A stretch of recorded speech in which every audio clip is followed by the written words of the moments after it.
Deceased mothers have been debated, at least 2 candidates have been publicly egged and counting, and the Prime Minister was referred to by Chinese media as having his head kicked hard by kangaroos.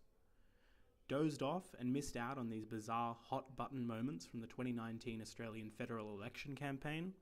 Well, welcome to your 5-minute overview explaining what's been going on for the last couple of frenzied campaign weeks. More Australians than ever have voted with postal votes or at pre-polling stations across the country, according to the Australian Electoral Commission, the body responsible for coordinating elections and enrolment. By Saturday, over 2.2 million people will have cast their ballots early, over double the last federal election. The Australian Electoral Commission also reported that a record number of young people, aged 18 to 24, were enrolled to vote for the federal election. The push during 2017's contentious marriage equality plebiscite has been credited with driving increased youth voter enrolment this election.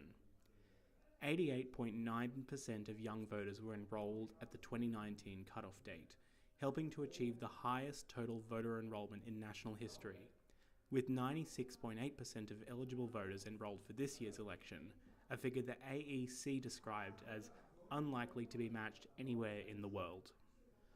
Right-wing firebrand's One Nation, led by Pauline Hanson, swept 4 Senate seats in the last federal election. This election, however, they've been embattled by scandals centering on covert footage taken by international media outlet Al Jazeera. The sting revealed One Nation candidate Steve Dixon and Chief of Staff James Ashby cozying up to US gun lobbyists, discussing how to weaken Australian gun laws and saying things like, "We can change the voting system in our country, the way people operate, if we've got the money to do it." Later, footage emerged of Dixon clearly intoxicated at an American strip club, calling sex workers derogatory names and making racist comments. The behaviour was denounced by Hanson, with Dixon resigning as One Nation's Queensland leader.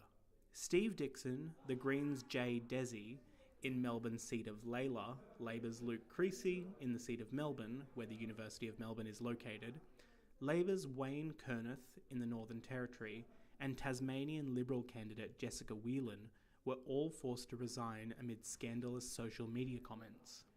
You can find out more about these dramatic resignations in another one of Farrago's videos. Climate change is the number 1 issue this election according to voter surveys.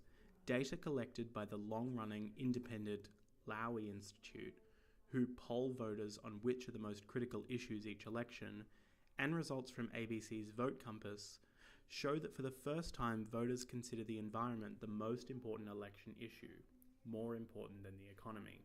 Labor have pledged a 50% renewable energy target, compared with the Coalition's 26%. Both parties have not ruled out new coal, oil and gas projects, with the ALP recently announcing funding for new gas projects. Infamously biased Australian media behemoth, News Corp, was widely panned for its negative front-page story deriding Labor leader Bill Shorten's discussion of his late mother's barriers to education and her career while struggling to support a family. Dr. Anne Shorten's story has been shared by the opposition leader throughout the campaign. However, after telling the story on ABC's Q&A program, News Corp tabloids slammed Shorten for supposedly neglecting certain facts about his mother's work and education history. The backlash to the front-page splash was severe, and even came from News Corp's own staff, including right-wing commentator Andrew Bolt. News Corp own the majority of Australian news media, and the company is notorious for its often conservative, skewed political coverage. Last week, News Corp's own journalists and its former award-winning journalists levelled public critiques of what they called the company's shameful bias in response to the recent front-page partiality. Eggs. Conservative Senator Fraser Anning was egged by a teenage boy in March in response to anti-Muslim comments in the wake of the Christchurch shooting. The egging trend continued into the election campaign when a woman threw an egg at Prime Minister Scott Morrison at a Country Women's Association event in Albury. The egg did not break, but the woman was charged with assault.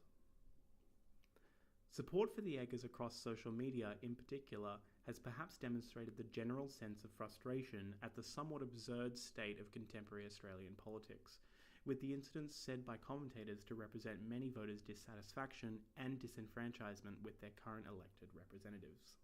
It's been a tense and often entertaining few weeks on the campaign trail.